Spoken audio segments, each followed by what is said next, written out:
से तुम तक लेटेस्ट ट्विस्ट। सीरियल तुम से तुम तक की कहानी अब एक नए और भावनात्मक मोड़ पर आ चुकी है। अनु को अचानक जयपुर ऑफिस ट्रांसफर कर दिया गया है।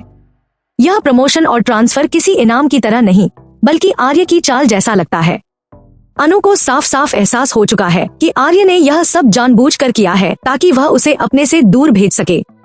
अनु बेहद भावुक होकर आर्य से कहती है, आपने मुझे प्रमोशन देने के नाम पर दरअसल अपने से दूर करने की कोशिश की है, लेकिन इस ऑफिस से बाहर कदम रखने से पहले मैं आपको एक आखिरी मौका देना चाहती हूँ। आने वाले 24 घंटे तक हम दोनों एक दूसरे से न तो मिलेंगे और न ही बात करेंगे।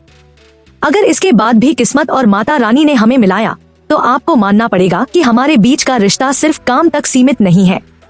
लेकिन अगर ऐसा नहीं हुआ तो मैं हमेशा के लिए आपसे दूर चली जाऊंगी और कभी अपनी शक्ल तक नहीं दिखाऊंगी। यह अल्टीमेटम सुनकर आर्य अंदर से हिल जाता है। उसे समझ नहीं आता कि वह क्या करे। तभी उसका सबसे करीबी दोस्त झंडे उसे बाहर ले जाता है। दोनों उस पुराने ठिकाने पर पहुंचते हैं जहां वे बरसों पहले बैठकर चाय पिया करते थे। झंडे आर्य को कहता है कि अब वह उससे अपनी बातें छिपाने लगा है। झंडे साफ साफ बोल देता है कि वह जानता है कि आर्य अनु से प्यार करने लगा है। आर्य पहले तो इसे नकारता है, लेकिन झंडे उसे समझाता है कि अगर वह सच में अनु की इज्जत बचाना चाहता है तो उसे उससे दूरी बना लेनी होगी, क्योंकि अगर उनकी बातें कभी बाहर निकल गईं, तो समाज और मीडिया अनु की बदनामी कर देंगे। आर्य सोच में पड़ जाता है। उसे लगता है कि झंडे की बात में सच्चाई है, क्योंकि उसकी और अनु की उम्र के बीच बड़ा फर्क है। यही सोचकर वह किसी बड़े फैसले पर पहुंचने की तैयारी करता है। उधर अनु भी काफी परेशान है। वह अपने मन में तरह तरह की बातें सोच रही है। यहाँ तक कि जब वह फूल की पंखुड़ियों से लव मी नॉट खेलती है तो आखिरी पंखुड़ी पर लव मी नॉट निकलता है। यह देखकर उसका दिल और ज्यादा बेचैन हो उठता है। घर पर अनु की माँ भी चिंतित है।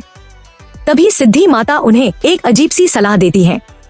वह कहती है कि पहाड़ी पर एक मंदिर है जिसमें 1460 सीढ़ियां हैं। वहां सुपारी चढ़ाने से उनकी बेटी की शादी अच्छे घर में होगी और सब कुछ ठीक हो जाएगा।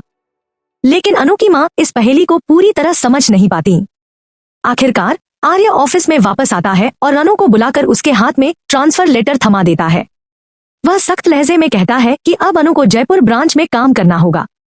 अनु समझ जाती है कि आर्य यह सब सिर्फ उसे दूर करने के लिए कर रहा है, लेकिन अनु ने भी आर्य को 24 घंटे का वक्त दे दिया है। अब सवाल यह है कि अगले 24 घंटे में क्या होगा। क्या आर्य अपने दिल की बात कबूल करेगा और अनु से अपने प्यार का इजहार करेगा, या फिर अनु हमेशा के लिए आर्य की जिंदगी से दूर चली जाएगी। यह ट्विस्ट कहानी को और ज्यादा रोमांचक बना देता है।